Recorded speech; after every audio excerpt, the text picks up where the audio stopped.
We have cut the eye in half, and this clear layer over the eye is the cornea.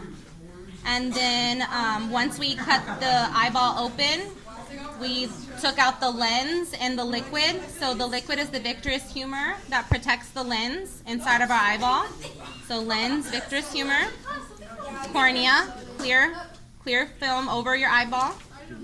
On the inside, you have the tapetum, which is this blue translucent looking film.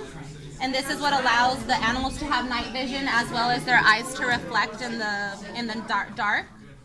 So just like a raccoon's eyes in the dark, this is what gives it the reflection and the glow in the dark appearance.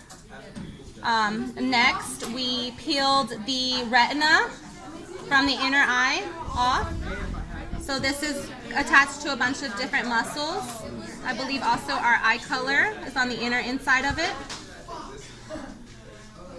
And this is like that, and then the cornea covers it over. So we have the sclera, which is the white part of the eye, the sclera, the cornea, the lens, the vitreous humor, and the retina on the inside.